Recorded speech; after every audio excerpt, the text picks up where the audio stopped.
Yes, hallelujah. Kahit mainit sa labas, no? Sabi ko nga kanina, galing akong trabaho, 6:00 ako nag-out. Sobrang init paglabas ng office, no? So, tapos pagkaligo ko, ganun din. Pawis ka agad, no? Pero alam natin, mas mainit sa impyerno.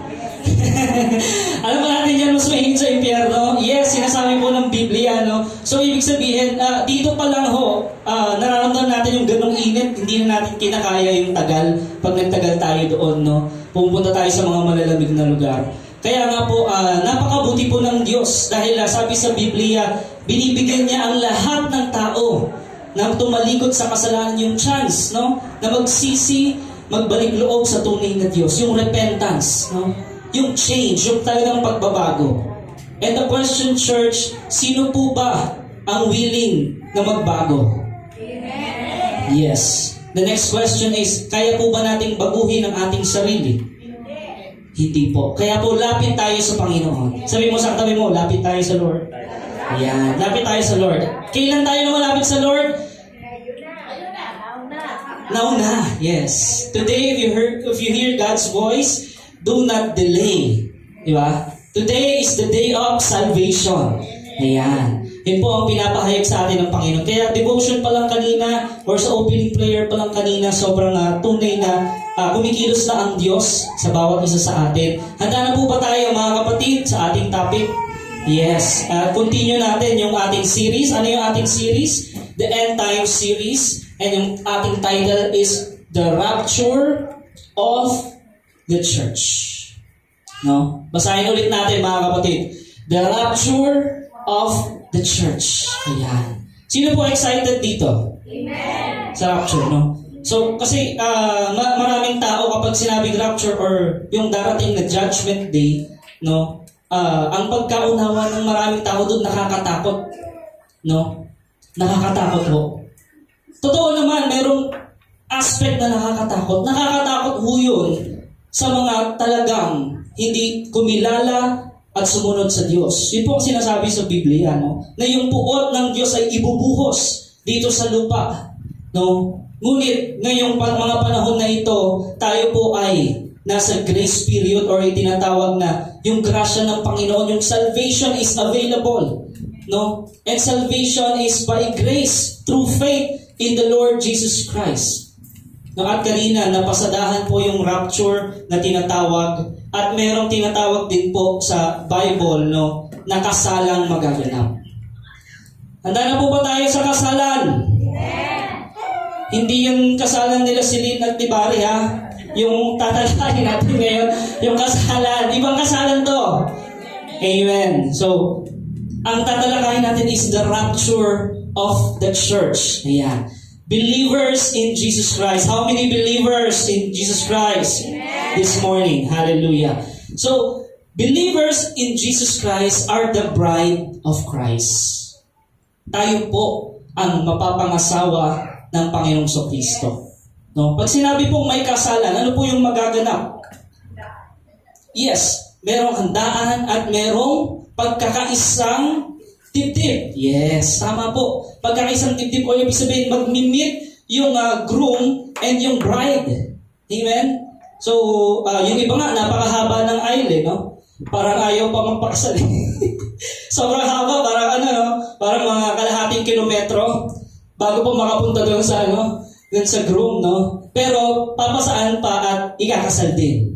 Yes, praise the Lord. No? So, believers in Jesus Christ are the bride of Christ. And we wait. Sabihin natin, we wait. We wait. Sino po ang handang maghintay? Amen. Ayan. So, actually, in times of waiting, tinetest yung ating pananampalataya. Ayan. Doon makikita talaga kung sino yung sa Panginoon eh. At yung mga talagang tumalikod or bumitaw, no? Kasi ang tunay pong pananampalataya, it produces obedience. It results to obedience. At sabi po sa Biblia, in the last days, maraming mandaraya at madadaya. Deception. No?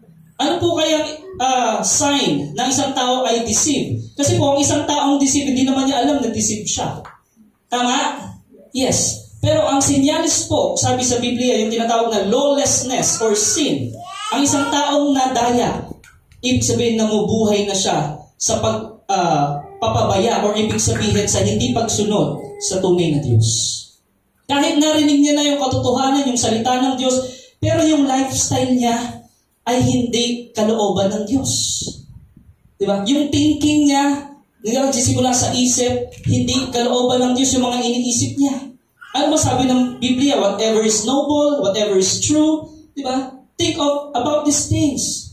Whatever yung kalooban ng Panginoon, do it. Amen? At sabi kanina, be prepared. Paano ba tayo maghahanda? Yung naghihintay lang ba tayo? Hindi po. Ang tunay na paghahanda is pagsunod sa Diyos. No? Yung kanyang pinapagawa po sa atin, yung assignment. Sabi mo sa katabi mo, may assignment.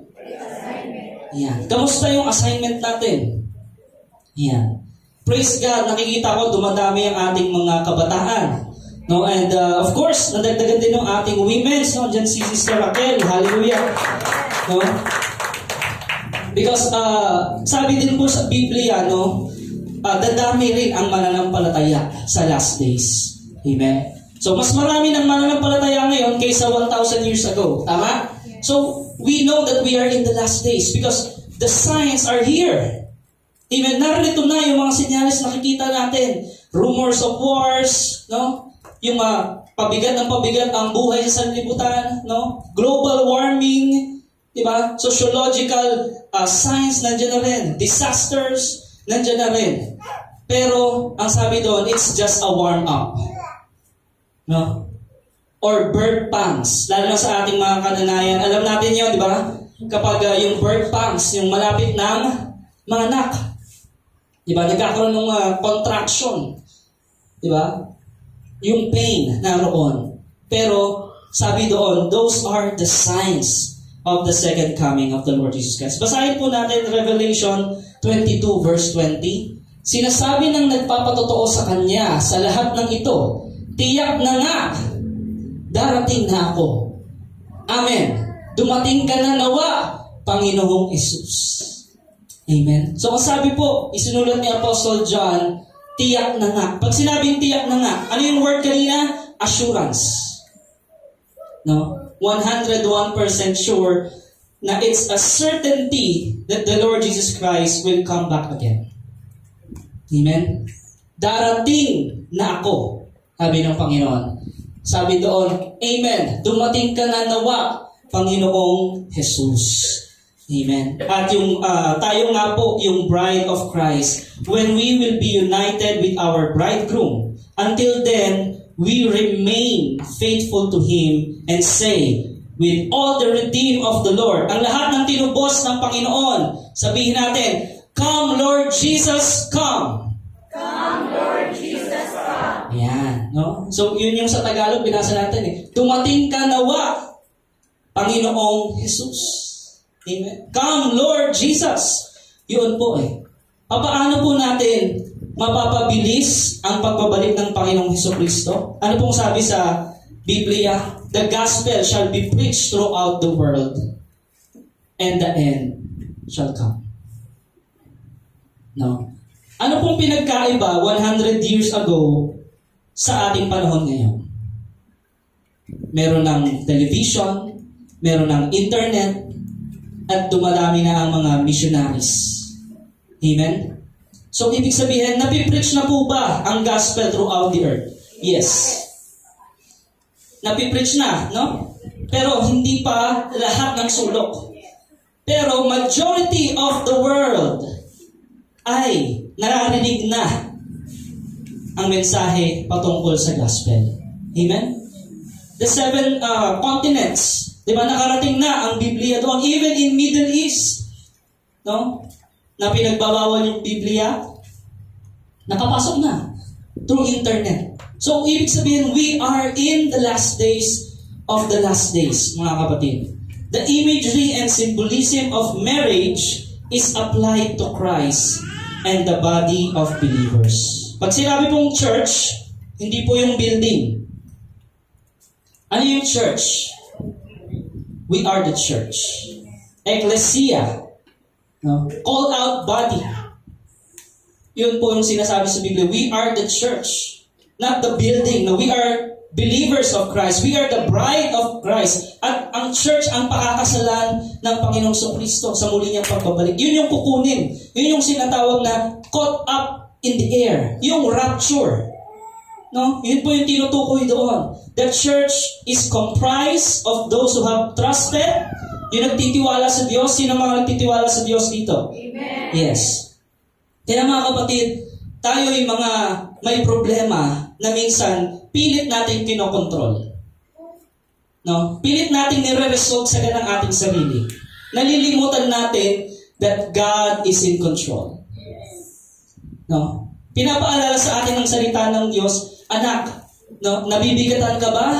Ikaw ba ay napapagal, napapagod? Anong invitation ng Lord Jesus Christ?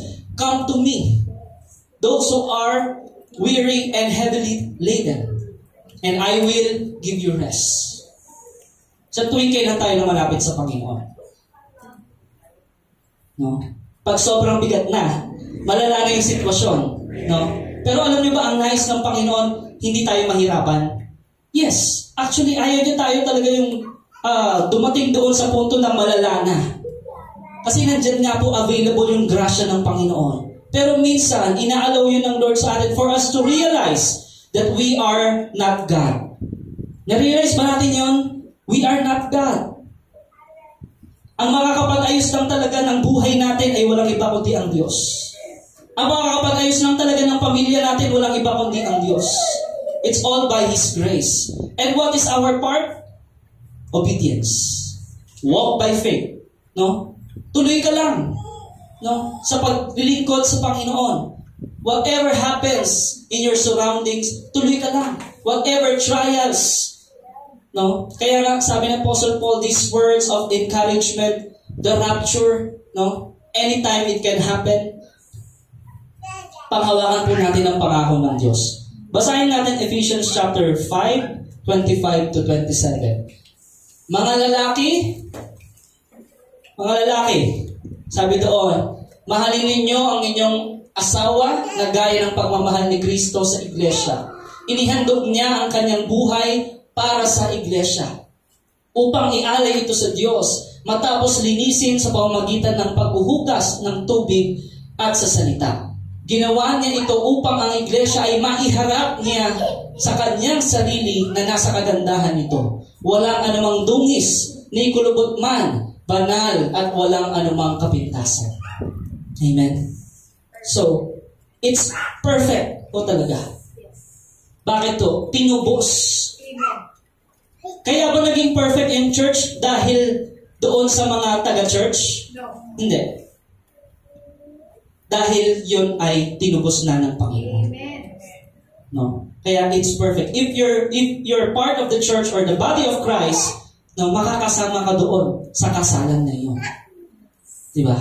Doon sa magaganap na kasalan na pinaka magandang mangyayari sa buhay natin, mga kapatid, sa ating mga Kristiyano. So sabi doon, is Jesus Christ our personal Savior? Sino yung ating tagapagligtas? No? Kung si Jesus ang ating tagapagligtas, anong ibig sabihin ng kaligtasan sa atin? No? Iniligtas niya lang ba tayo sa kasalanan o kaya kang iligtas ng Panginoon sa kahit anong sitwasyon mo sa buhay? Sa kahit anong panganib? Yes. Hindi lang siya manunubos ng ating mga kasalanan, kundi kaya kanyang iligtas sa sitwasyon, sa tiyak na kapahamakan. Amen. Amen po mga kapatid. Ganun po ang grasya ng Panginoon. Siya ang ating personal Savior. And the bridegroom is, sabi doon, has sacrificially and lovingly chosen the church to be His bride. Basahin po natin 2 Corinthians 11:2. Sabi doon, nag-aalala ako sa inyo tulad ng pag-aalala ng Diyos. Nag-aalala po pala ang Diyos sa atin. No? Ganun tayo kamahal ng Panginoon. Iniisip niya tayo eh. Ang katulad ninyo ay isang malinis na dalagang ipinagkatipan ko sa isang lalaki. Walang iba kundi si Kristo. Sino po yung laging inaalala ng Diyos? Yes, ang church po. Ang body of Christ. Yung mga believers. No? Kaya all believers are precious in His sight. Amen. We are all part of the body of Christ and we are precious in the sight of God. Inaalala tayo. Sabi nga sa kanta, who am I? No?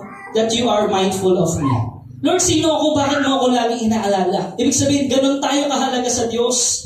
Mga kapatid, na nais niya tayo ay laging nasa ayos. Nais niya tayo ay laging maayos yung lakad natin. Sa buhay, mapagtagumpayan natin yung bawat problema. So, sabi doon, Ephesians 5:24, basahin mo natin.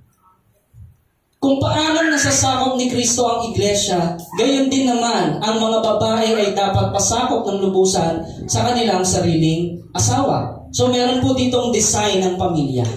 Amen. Sino po ang nagtatag ng pamilya? Ang Diyos. Ang design ng pamilya. No? So, pero nakakalungkot po sa ating panahon ngayon, maraming bansa legal na ang same-sex marriage. Actually, ginagawa na nga sa Pilipinas eh. So you know that we are in the last days. Lawlessness shall increase. Ano ibig sabihin lawlessness? Sin. Kasalanan. No? Shall increase in the last days. There's a perilous time, sabi sa Bible. Terrible times in the last days. Kasi po ang Diyos ang may gawa ng kasal eh. It is sacred. But it is being distorted by humans. They're doing same-sex marriage. No? So, yun po ay hindi po karapat-dapat sa paningin ng Panginoon, ay hindi kalooban ng Panginoon. So, ano pong dapat natin gawin? Ibahagi yung katotohanan nang sa gayon ay makalaya ang mga tao. Not to judge them, but to share the truth that will set them free.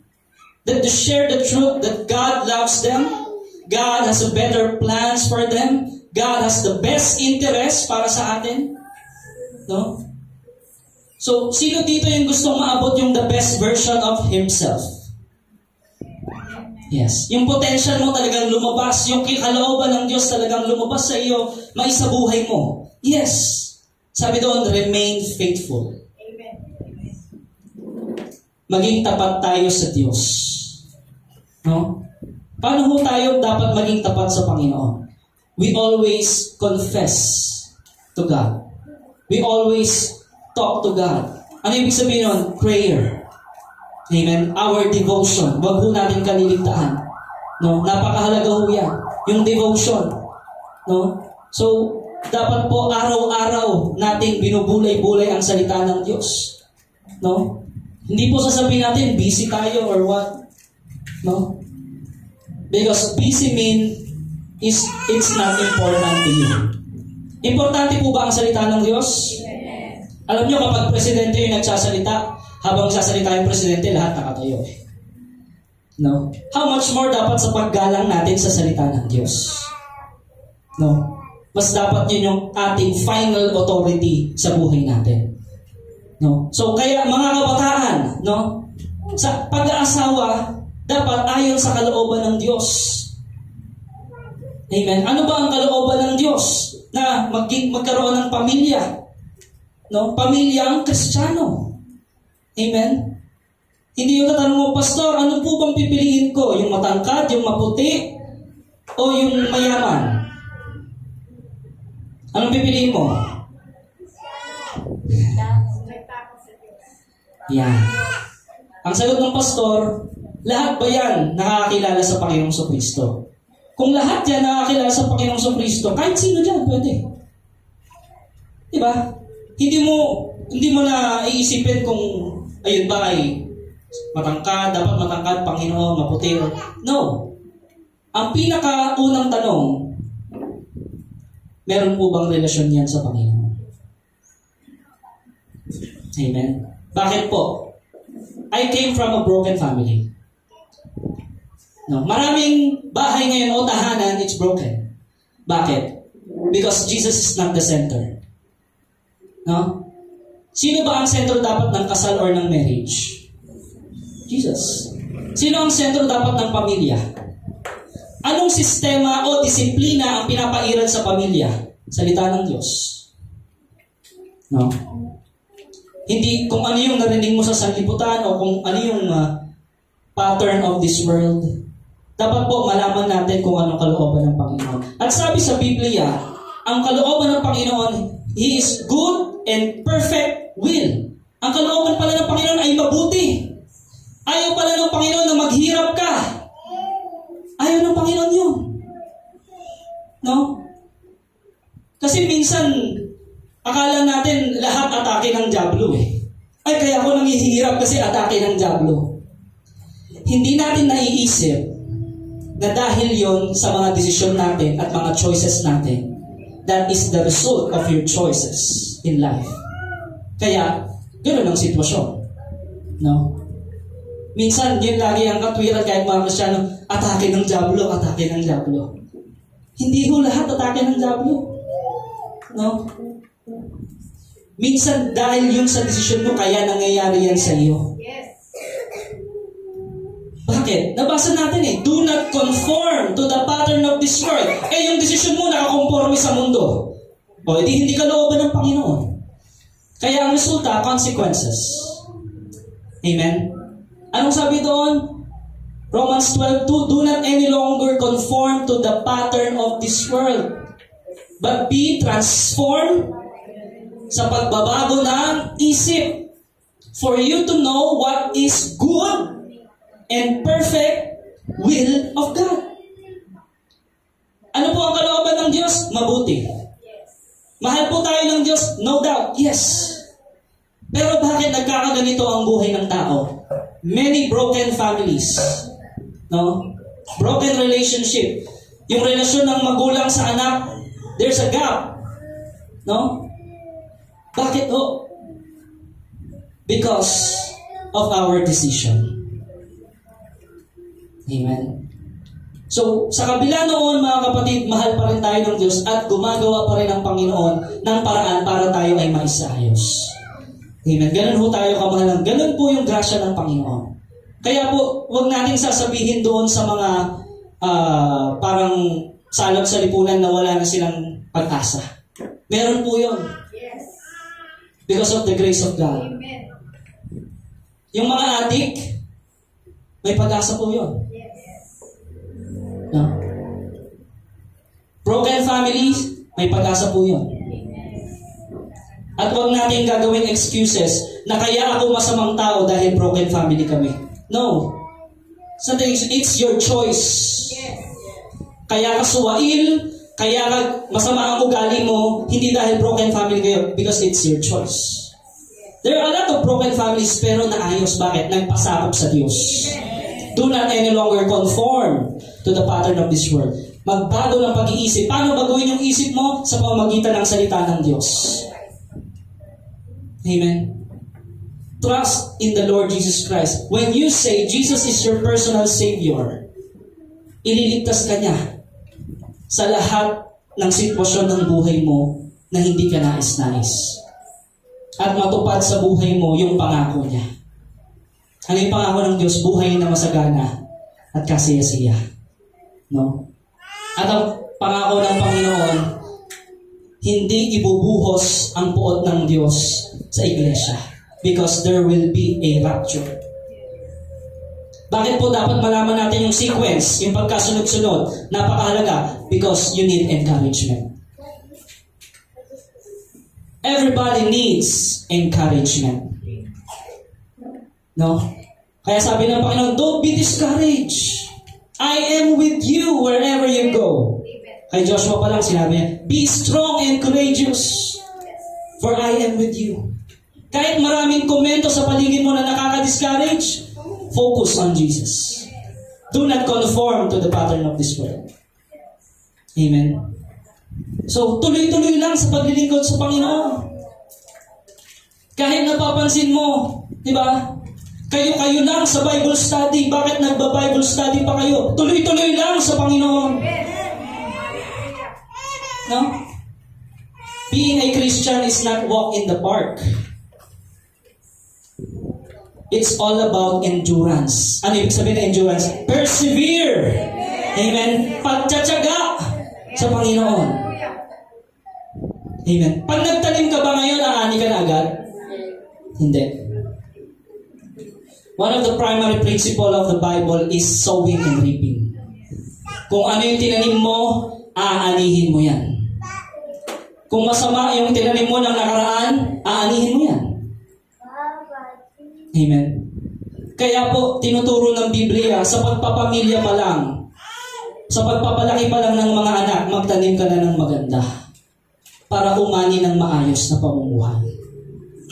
Do not any longer conform to the pattern of this world. Being a part of the body of Christ, it's a movement, walking by faith. No, hindi yung stagnant ka lang doon sa isang lugar. No, it's a movement. Work out your own salvation. Ano ibig sabihin nun? Yung salvation, i-earn mo? Hindi. Ibig sabihin ng work out, exercise, ipamuhay mo ang kaligtasang ipinagkaloob sa iyo ng Diyos. Huwag kang kumumporme sa mga sistema ng sanlibutan. Amen? At patuloy tayo ay lumakad sa pananampalataya. At sabi ho doon, kung paanong nasasakop ni Kristo ang iglesia. So, ang iglesia po pala, ang dapat nakakasakop ay ang Panginoong Kristo. Hindi tao ang kumokontrol, kundi ang Diyos sa pamamagitan ng banal na Espiritu. Kaya po, na-amaze po ako, no? Sa ating SOG family, end times din, di ba? Yung tinatalakay. Sa ating RCC and G12 family, end times din yung tinatalakay. It's not by accident. Because we are in the last days. One Spirit. Because the Holy Spirit is working through all out the earth. No? And beware for deception, mga kapatid. Again, ang sinyalis na isang tao ay deceive, nagdi-disobey na siya sa Panginoon, at hindi niya na ginagawa yung assignment niya. Yan. Hindi niya na ginagawa yung pinapagawa sa kanya ng Panginoon. No?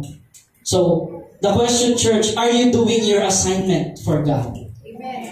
No? Kung yung pagbabasa pa nga lang, hindi mo magawa paano mo susunod yung salita ng Diyos? Diba? Kasi una yan, reading muna yan Hindi mo naman agad mamimeditate yan, tama po ba? Mamimeditate mo ba kung hindi mo nabasa? Hindi. Reading muna yan. Kasunod yung meditation. Kasunod dun pa lang yung application. Amen? Kung ikaw nga hindi ka nagbabasa ng salita ng Diyos, paano mo ngayon ma-apply sa buhay mo? Amen? Iba po kasi yung tinatawag na communicated knowledge at revealed knowledge. Magkaibang bagay po yun. Ang communicated knowledge, yung ganito, nagsasalita ako sa harapan nyo, I am communicating with you. That's communicated knowledge. Yung revealed knowledge, it's your personal devotion, fresh revelation from the Lord. So, paano para hindi ka madaya? You must have a revealed knowledge. No? Hindi ka lang umaasa kung kanino. Di ba? Kung kaninong tao. No. Revealed knowledge that comes from God through the Holy Spirit. He is the teacher. Amen. So, para maiwasan natin yung deception na nasa last days ngayon. So, at the rapture, the church will be united with the bridegroom and the official wedding ceremony. Revelation 19:7-9. Magalak tayo at magsaya. Amen. We have a living hope. We have a glorious future. Amen. Alam po ba natin yun, mga kapatid? This is an encouragement from the Lord. Magalak tayo at magsaya. Luwalhatiin natin siya sapagkat sumapit na ang kasal ng kordero at inihanda na ang kasintahang babae ang kanyang sarili. Binihisan siya ng malinis at puting-puting lino. Ang lino ay ang mabubuting gawa ng mga hinirang ng Diyos. Ano po yung mabubuting gawa na hinirang ng Diyos? Ano ba yung pinapagawa sa church? Share the gospel. All nations. Amen? Share the truth na magpapalaya sa tao, mga kapatid. No? So, yun po ang nais ng Lord, makasama lahat, walang maiwan, walang mapahamak. But then again, just like in the days of Noah, while he was working on the ark, no, wala namang naniwala sa kanya. Alam ba natin, sobrang tagal ginawa ni Noah? Yung ark? No? Sobrang tagal at sa pag ginagawa niya yung ark, no, kasama na nagpipreach siya. He's a preacher of righteousness. Pero walang naniniwala sa kanya. And then the flood comes. Until the flood comes at namatay ang mga tao ng unang mundo, ancient world. At si Noah lang at ang kanyang pamilya ang naligtas. Bakit? Sila lang po yung may pananampalataya sa Diyos. Ngayon, at the rapture of the church, same will happen. No? Sabi sa Biblia, yung mga hindi kumilala at sumunod. Kasi meron namang kumilala, tama? Alam yung salita ng Diyos, kabisado pa nga yung Bible eh. Alam mo natin, mga atheists, yung iba kabisado yung Bible. Mga scientists, kabisado yung Bible. Binasa nila, Bible. But the question is there obedience to the Word of God? No? Yung mga nag-aaral ng relihiyon, theologians, they know the Bible. No? But the question is, are they obeying the Word of God? So kaya yung ira-rapture po yung sabi doon, yung kumilala at sumunod. Bakit merong pagsunod? Dahil yun ang tunay na pananampalataya. Senyales na tunay na sumasampalataya ka. Ang isang taong ligtas or niligtas talaga ng Panginoon, tinanggap niya ang Panginoong sa Kristo bilang tagapagligtas, ay tunay na may pagsunod sa Diyos. Pag sinabi, preach the gospel, go ye. No? Preach the gospel. Hindi lang yun every Sunday. No? In every way, in your lifestyle, no? Inside your house, in your family, you share the gospel, mga kapatid. So, many chances po ang binibigay ng Diyos sa lahat ng tao. Alam ba natin kung kailan tayo mamamatay? Hindi. Hindi mo pwedeng sabihin, kapatid, ilang araw na lang inilalagi ko. Hindi mo pwedeng sabihin yan. Kahit bata ka, pwedeng mamatay bukas eh. Yes. Amen? It's not by age. It's all about you live life to the fullest. Amen? Kahit bukas, alam mo ba, buhay ka pa? Hindi. Meron nga, natutulog lang, 2 bata, pinatay eh. Sa balita, baka kung nanonood tayo ng balita. Alam po ba nila yun? Hindi. No? So, we'll never know what comes tomorrow. Ano po ang aral ng Biblia? You be prepared. How you be prepared? You walk by faith. Do not conform to the pattern of this world. No? Live by faith and not by sight. No? So yun po ang sinasabi sa atin in the rapture. Yung mga may tunay na pananampalataya sa Panginoon, yun yung will be caught up in the air. And true faith, genuine faith will produce obedience. Ano yung obedience? Yung ating Great Commission. No? So, narinig natin sa devotion kanina, hindi lang Sunday goer. Hindi lang tayo umaasa dun sa communicated wisdom from the pastor or from the religious leader. No? Yung kaligtasan po ba natin, inaasa natin sa tao? No. It's all about Jesus, mga kapatid. Amen. It's all about personal relationship. Born again, it's not just an event, it's an experience. It's a personal relationship with the Lord Jesus Christ. Amen. So kaya mga kapatid, sabi dito, the primary scripture passage in the rapture is 1 Thessalonians 4:13-18. At sinabi, mga kapatid, nais namin malaman ninyo ang katotohanan tungkol sa mga namatay na upang hindi kayo magdalamhati tulad ng mga walang pag-asa. Dahil naniniwala tayong si Jesus ay namatay at muling nabuhay, naniniwala din tayong bubuhayin ng Diyos upang isama kay Jesus ang lahat ng mga namatay na, ano po yung word dito? Sumasampalataya sa Kanya. Not by works. No?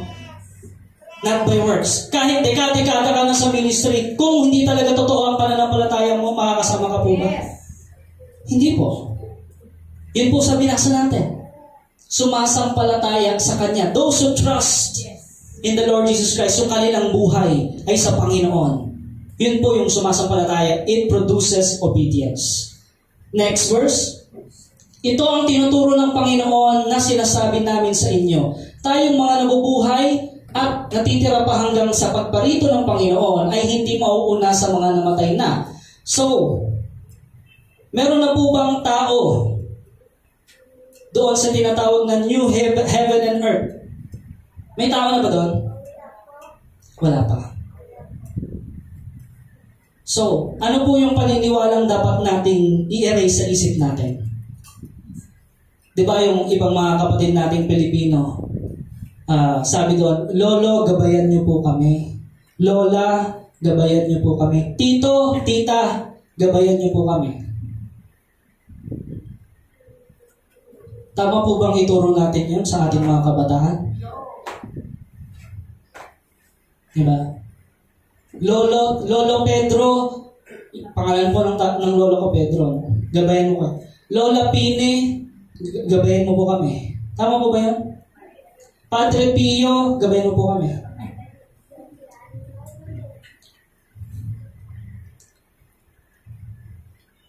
Let that sink in. So we're talking about true faith because of the rapture. No. We're not saying it to judge them. We're saying it to set them free. Because ang katotohanan po, ang dapat lang po nating panalanginan ay Ama sa langit sa pangalan ng Panginoong Jesus. Amen. Siya po ang dapat nating laging lapitan. No? Tayong mga nabubuhay pa at natitira pa hanggang ngayon sa pagparito ng Panginoon ay hindi mauuna. So walang una-una. No? Sa araw na iyon ay maririnig ng tinig ng arkanghel at ang tunog ng trompeta ng Diyos at ang Panginoon mismo ay bababa mula sa langit na sumisigaw. At ang mga namatay sumampalataya, inulit po, no? Yung sumasampalataya kay Kristo ay bubuhayin muna. The resurrection of the dead. If we believe life after death, ano po yung ginagawa natin ngayon? No? Do we believe there's life after death? Yes. Do we believe merong impyerno? Yes. So ano po dapat natin gawin ngayon? To prepare. Paano mo tayo maghahanda? Is it para lang sa sarili natin? Oy, maghahanda ako. No. How to prepare? Obedience. Share the word of God. No. Makita sa atin yung transformation. Kasi po kahit mag-share tayo na mag-share, kung hindi nakikita yung pagbabago mismo sa atin, wala pong epekto. Kung hindi nakikita yung kapangyarihan ng Diyos sa buhay natin, wala pong epekto. Amen. Kung ang testimony natin, di ba, ay gawa-gawa lang, walang epekto. No? At tayo ay dapat mag-testify dahil laging merong bagong ginagawa ang Diyos sa buhay natin. Amen. Testify about His goodness. Pag yung testimony mo puro nakaraan, walang bago, papunta na sa pagkabulok yun. Naniniwala ba tayo laging merong bago ginagawa ang Panginoon? Yes. He is faithful. No? So, next verse, anong sabi dito? Pagkatapos, tayo namang mga buhay pa at natitira ay titipunin sa alapaap kasama ng mga binuhay upang salubungin ang Panginoon sa himpapawid. Sa gayon, makakapiling natin siya magpakailanman. Kaya nga, palakasin ninyo ang loob. This is an encouragement ng bawat isa sa pamamagitan nito. So kaya sabi ng mga disciples, Matthew 24, when will this happen, Lord? Ano po yung tanong ng mga disciples sa Panginoon? Kailan mangyayari ang mga ito? Ano yung sagot ng Panginoon? There are signs. No? Hindi sinabi yung eksaktong date. Walang nakakalam kundi ang Ama lang. Pero there are signs. Nakikita na po ba natin yung signs ngayon? Yes. Kaya po we believe the first phase of the second coming of the Lord Jesus Christ is the rapture of the church. Why? Sa John chapter 3 pa lang, sinabi na doon, lahat ng sumampalataya, wala na sa kanila ang puot ng Diyos. Pero yung mga hindi sumampalataya ay nananatili ang puot ng Diyos. Amen? Kailan ibubuhos ang puot ng Diyos? Dadanasin ba yon ng mga mananampalataya ngayon? Answer. Kung talagang nag-aaral tayo ng salita ng Diyos, we will know with wisdom and knowledge in the grace of God na ang unang mangyayari ay rapture. Diba? Unang mangyayari ay rapture. Kasi kailan ibubuhos ang puot ng Diyos? Doon sa Great Tribulation. So, nakanino ang puot ng Diyos? Doon sa mga hindi sumasampalataya. Because the wages of sin is death. But the gift of God is eternal life in Christ Jesus. So tayo po, hindi dahil sa mabait tayo or what na nagawa natin, kaya wala na sa atin yung puot ng Diyos. Hindi ganoon yun. Dahil sa ating pagtanggap at pagsampalataya sa Panginoon. At ang tunay na pananampalataya, nagre-resulta ng tunay na pagsunod sa Diyos. Amen. Walang halong kaplastikan, walang halong drama. The power of God will see in your life. Change of mind, change of heart, change the way you speak. It change the way you think. No? So, ang lahat ngayon ng nasa isip mo ay yung kung ano yung makakalugod sa Panginoon. Hindi na pang sarili. Amen? So, yun po ang tunay na talagang may pananampalataya sa Panginoon. And it says in the rapture, it states that all living believers, along with all believers who have died, will meet the Lord in the air and will be with Him forever. Sabi sa 1 Thessalonians 5:9, hindi tayo pinili ng Diyos upang bagsakan ng Kanyang puot. Let that sink in. Kaya mahalaga po ang sequence. Kaya nga pinag-aaralan natin yung end times para malaman natin yung sequence of what will happen, the signs of what will happen. Mahalagang pag-aralan ang propesya.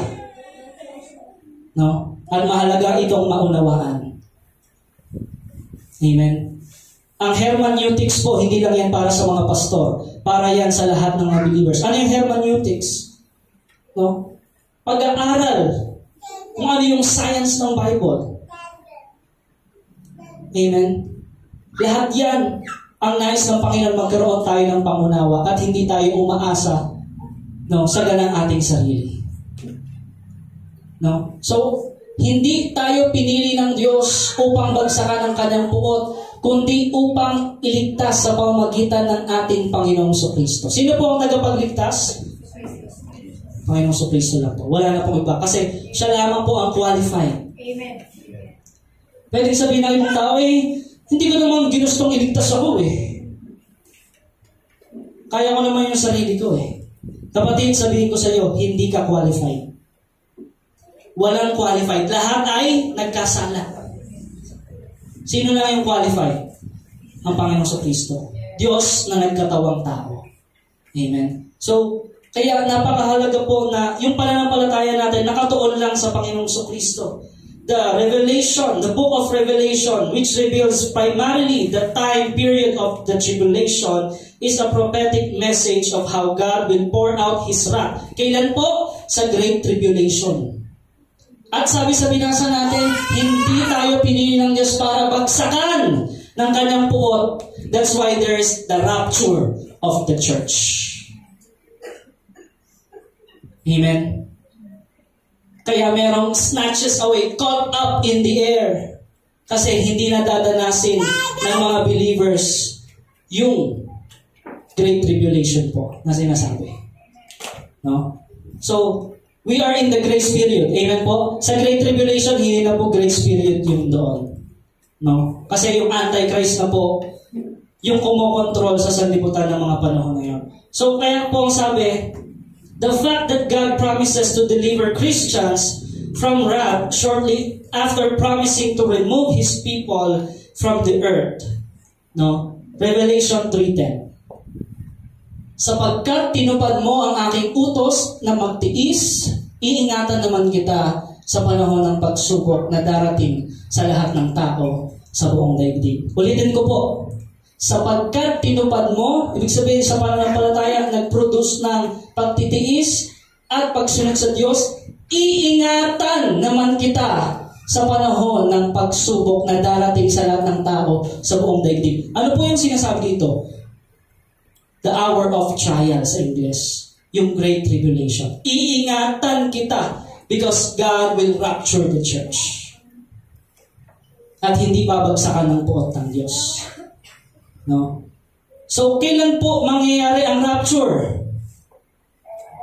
Wala akong nakakalam. It can be anytime right now because we are in the last days. Amen. It can be tomorrow, ngayon, o sa isang linggo. Katulad po ng hindi natin pagkaalam kung hanggang kailan tayo dito sa mundo. So, habang tayo ay naghahanda, ano po ang dapat natin ihanda? Yung ating assignment, yung Great Commission. So, ngayon nakikita ho natin, dumadami ating kabataan, no? Ngayon din kumikilos ang Diyos sa ating women's ministry, no? And truly, only by God's grace, nagagawa natin yung kalooban ng Diyos. Hindi sa lang ating sarili. It's only by God's grace. Hindi mo sasabihin, ay, kaya yan naligtas dahil sa akin. Kaya yan naligtas, pinag-pray ko yan eh. No. It's boasting. Pagmamayabang ho yun. Ano po yung dapat natin sabihin? Kaya tayo naligtas dahil sa Panginoon. Ang glory ay sa Panginoon, hindi sa atin. No? Ay, ako yung nag-invite dyan eh. Kaya siya naligtas. Hindi po. Nag-i-invite tayo kasi sinishare natin yung kaligtasang natanggap natin mula sa Panginoon. Hindi tayo ang tagapagligtas. No? Huwag tayong magkaroon ng messianic complex. Hindi tayo yung Messiah. No? Kundi ang Panginoon. We are just instruments of God in the world for them to hear the gospel. So they could mean two things. Christ will protect believers in that trials and He will deliver believers out of that trials, which is the Great Tribulation. So ang pangako po ng Panginoon sa lahat ng mga sumasampalataya, from the very time period that contains the trials, namely the Great Tribulation, the purpose of tribulation is for God's wrath to be poured out in this world. At hindi yun dadanasin ng mga talagang sumasampalataya. Yun po yung binasa natin. Amen po? Because there will be called a rapture. 1 Thessalonians 5, yun po yung binasa natin, interpretation. At the doctrine of rapture was not taught in the Old Testament. Kaya sinabi ni Apostle Paul, it is a mystery. And sinabi niya sa 1 Corinthians 15:51-52, sapagkat isang hiwaga ang sinasabi ko sa inyo, hindi lahat tayo'y mamamatay, ngunit lahat tayo'y babaguhin. Will be changed. Sa isang sandali, sa isang kisap mata, kasabay ng huling pag-ihip ng trumpeta, sapagkat sa pagtunog ng trumpeta, ang mga patay ay muling bubuhayin at di na muling mamamatay. Babaguhin tayong lahat. So ano po ibig sabihin ng Apostle Paul? Na hindi lahat tayo ay mamamatay. No? Sipin nyo, 2,000 years ago niya sinulat to. Ha? He is talking about the believers. No? Kaya, totoo po yung propesya na sinasabi sa Biblia dahil nakikita po natin yung mga signs. No? At alam niyo ba ang tawag sa mga believers na namatayan? Natutulog. Natutulog lang. Bakit? Someday, we will meet them again. Someday, there will be a grand reunion because we will all be changed. In the blink of an eye, we will all be changed. Yung katawang lupa na tumatanda at nasisira, hindi na yun, yung glorified body. Amen? So, we don't know what it looks like. Wala naman pong sinabi sa Bible kung ano itsura ng glorified body. ang sinabi lang ho doon, yung panlangit na katawan. No? Hindi naman yung sinasabi, halimbawa, yung ilong ko medyo pango, pag glorified body na sobrang tangos na. Hindi naman sinabing gano'n eh. Tama? Basta ang sinabi lang doon, panlangit ang makakapasok at, di ba? So, gano'n po yun. Kaya huwag na nating alamin kung matangos ba ilong ko kaya kapag glorified body. Wala na akong tigyawat kaya nun. Wala na akong wrinkles, mga pulupot. Di ba? At saka yung, anong tawag doon, sa bukol, mga gano'n. Wala na yun, wala lang sakit eh. Amen. Pero, huwag tayo doon tumuon. Di ba? Pagtuunan natin ang pansin kung ano yung pinapagawa ng Panginoon. Amen. Which is our Great Commission. No? Sabi doon, go ye and make disciples of all nations, baptizing them in the name of the Father, the Son, and the Holy Spirit, teaching them all. Sinabing all. May iiwan ka ba? Wala. Lahat ituturo mo. Amen. That I have commanded you. And lo, I am with you. Ano pangako ng Panginoon? Kasama mo ako hanggang sa katapusan ng oras. Amen. So yun po. Ibig sabihin, hanggat hindi pa tapos ang misyon mo sa mundo, immortal ka, kapatid. Amen? Amen. Kasi, kapag tapos na yung pinapagawa sa ng Lord, syempre, tapos na. Uwi ka na sa Panginoon. Amen. Pero hanggat hindi pa tapos sa iyo ang Panginoon, mananatili kang immortal. Hanggat may pinapagawa sa iyo ang Panginoon, mananatili kang hahaba pa ang buhay mo. Sa mga apostol, sino ang pinakamahabang buhay? Apostol John. Bakit? Dahil iba yung assignment ni John kaysa sa ibang mga apostol. Anong sabi doon? 7 last words. Diba? John took care of my mother. Si Maria. No? At sino yung nagsulat ng Revelation? Apostle John. Dahil hindi pa tapos sa kanyang Panginoon, kaya siya yung pinakamahabang buhay sa mga apostol.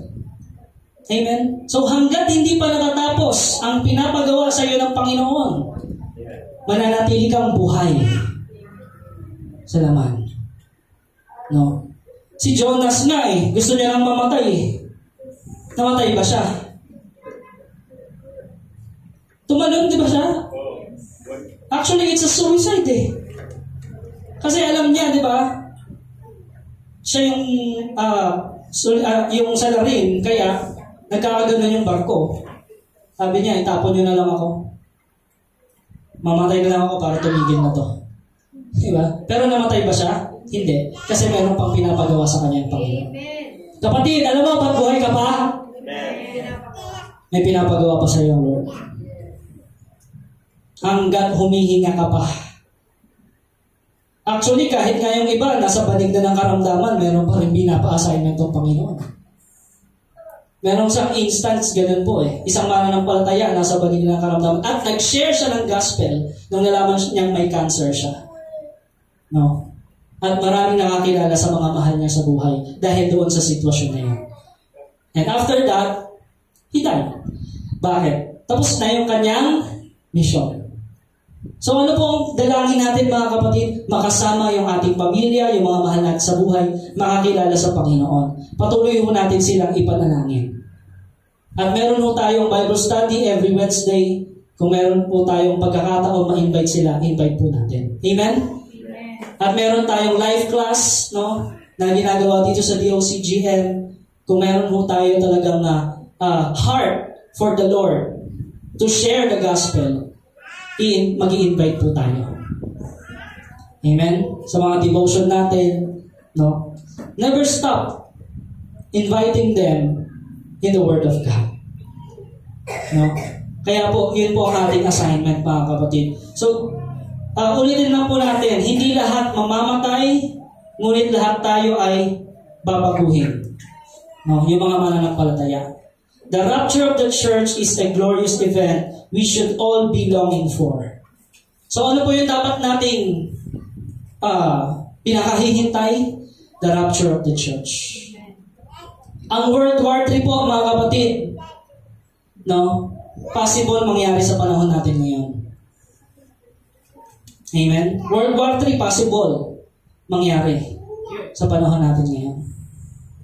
If you're gonna look on the political science, on the technological science, pwede yung mangyari ngayon. Pero ang panghawakan natin, anong sabi doon, hindi babagsakan ng puot ng Diyos ang mga mananampalataya because there will be a rapture of the church. We will not experience great tribulation if you are a true believers of Christ. Amen. Yun ang ating encouragement. Yun ang ating hope. So kaya we will finally be free from sin. We will be in God's presence forever kapag tayo ay na-rapture. No? Wala na yung kasalanan. Bakit? Bago na wala ng flesh. Bago na yung katawan mo, katawang panlangit na. And when the rapture comes, actually, may great tribulation na dito noon sa lupa. Mag-uumpisa na. Pero ang nangyayari doon, in the air, in the clouds, meeting the Lord in the air. At magkakaroon ng grand reunion ang mga mananampalataya. At hindi lang grand reunion, meron pang awarding ceremony. Amen. That is our encouragement. Kaya kapatid, pagtitiis, yes, it's never in vain. Your labor is not in vain. Your sacrifices for God will never be in vain. Because God is a rewarder. There are eternal rewards. Sabi pa nga ng Panginoon, there are mansions that I prepared for you. No? So yun po yung panghawakan natin, mga kapatid. Na kayamanang hindi nasisira. Kayamanang hindi nauubos. No? Yun po. Kaya sabi, that is our blessed assurance. Jesus is mine. No? That is our blessed assurance. When the rapture comes, no, we will be changed instantly, a glorified body. Kaya po, ang paghahanda natin tuloy-tuloy, mga kapatid, tuloy-tuloy ang ating panalangin, ang ating devotion. There is far too much debate over the meaning and the scope of the rapture. This is not God's intent. Rather, the rapture should be a comforting doctrine, full of hope. Sabihin natin, full of hope. Punong-puno ka ba ng pag-asa? O punong-puno ka ng negatibo sa isip mo? Ang isang taong punong-puno ng pag-asa, lagi yung positive yung mind niyan. No? Kahit anong trials, magtitiwala yan sa Panginoon. Kahit anong pressure sa pamilya, pressure sa trabaho, sa negosyo, pressure sa mahal ng bilihin, pressure sa mahal ng itlog, mahal ng bigas. Ang daming pressure. Pressure ng init sa labas. Whatever happens, we have a living hope. Amen. Amen. Palakpakan po natin ang Diyos ng Lord. The last verse I'll quote, 1 Thessalonians 4:18. Kaya nga, palakasin ninyo ang loob ng bawat isa sa pamamagitan ng mga salitang ito. Amen. So, ibig sabihin mga kapatid, habang tayo ay naghihintay sa Panginoon, while we endure, no, the suffering in this world, sacrifices in this world, we have a blessed assurance. Mga kapatid, we have a living hope. No? At yun po ang grasya ng Panginoon sa ating lahat. Sapagkat siya ang tunay na Diyos na siyang nagligtas sa atin. No? Sabi nga, from darkness into His marvelous light. Kaya mabuhay tayo ng nararapat, karapat-dapat na mga nasa liwanag. No? Na yung ating pinangahawakan ay walang iba kundi salita ng Diyos at ang kanyang grasya lamang sa araw-araw. Do we believe that God's grace is available today? Do we believe kung naghihimala noon ang Panginoon, kaya niya pa rin gawin ngayon? Do we believe that God's grace is unlimited? His source of power is unlimited. He can change your life. He can transform you. He can deliver you from all evil. Yun po ang patuloy natin ilapit sa Diyos. Sa mga oras nito, lapit po tayo sa Panginoon. I invite you in prayer right now. You can stand wherever you are or you can raise your hands. your right hand to God and say this prayer. Tayo po lapit sa Panginoon. Panginoong Diyos na makapangyarihan sa lahat, patuloy ka nga po, Panginoon, na pinapasalamatan namin, Panginoon, sa oras nito. Sa buhay na pag-asang ipinagkaloob mo sa bawat isa, narinig namin ngayon, Lord God, that we are from darkness now into your marvelous light. That we belong to you, Panginoon, that we are the church. Lord, maraming salamat dahil mismo yung aming pananampalataya ay nanggaling sa iyo mismo, Panginoon. Sa iyong mga salita, Lord God. At sa iyong katotohanan na siyang nagpapalaya sa lahat ng mga kadiliman sa aming buhay, Panginoon. Lord, maraming salamat po sa salita mo, Lord God. Kami ngayon ay malayang nagpupuri sa iyo, malayang sumasamba sa iyo, Panginoon. And we say, Lord, you are our Savior, Jesus. Kaya kapatid, declare right now that Jesus is your Savior. I declare right now, Panginoon, that you, Lord Jesus, is the only Savior of my life. You, Lord Jesus, is the only healer. Is the only deliverer of my life. Is the only Savior of my life, Lord God. You're the only one that can change me, that can make me whole. Yes, Lord God. Search our hearts. Search our minds, Panginoon. Lord, ialis mo sa aming mga kaisipan ang mga bagay, Panginoon, na panglaman. At ito nga po, Lord, ay mapalitan, Panginoon, ng mga bagay na panlangit, Panginoon. Mga bagay, Lord God, na aming isa-isip at isa-buhay, Panginoon, ay yung mga salita, ay yung pangako. And Lord, may you allow your Holy Spirit, Panginoon, continue to move in our midst right now. May you grant us, Panginoon, that peace that surpasses all understanding. And right now, Panginoon, we declare and we decree, Panginoon, that you are our Savior. You are our God, Panginoon. You are the deliverer. You are our Redeemer, Panginoon. Maraming salamat that you are, Panginoon, the sovereign God, that you are in control of everything, Panginoon. Kapatid, right now, at this moment, itaas mo sa Diyos ang lahat-lahat sa puso mo, kasama na ang iyong mga kasalanan. No? Na ang pinakamabigat sa puso natin at isipan natin ay walang iba kundi kasalanan. Ipagkatiwala natin yan sa Diyos. And pray that He'll give us a new heart. A new heart that follows His ways. A new heart that follows His steps. A new heart that worship Him in spirit and in truth. Hallelujah. Yes, Lord, Ikaw ang tunay na Diyos. As we sing this song, church, patuloy mong itaas sa Diyos ang iyong pamilya, ang mga mahal mo sa buhay.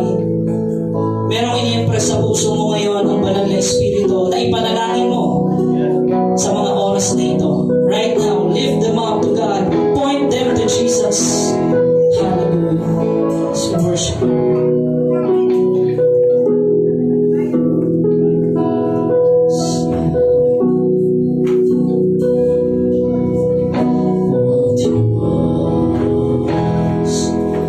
Ikaw ang tunay na dakila sa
Patuloy ka, Panginoon, na kumilos sa buhay ng bawat isa sa amin, Panginoon. Patuloy kang mangusap as we read, as we meditate, as we study your holy word, Panginoon. Ikaw, O Diyos, ang nakita sa buhay namin, Lord God. Hallelujah. We declare that you are God. We sing, church, with one voice. Sa lahat ng panahon, Diyos ka sa amin. Sa lahat ng oras, nariyan para sa amin, Panginoong Jesus.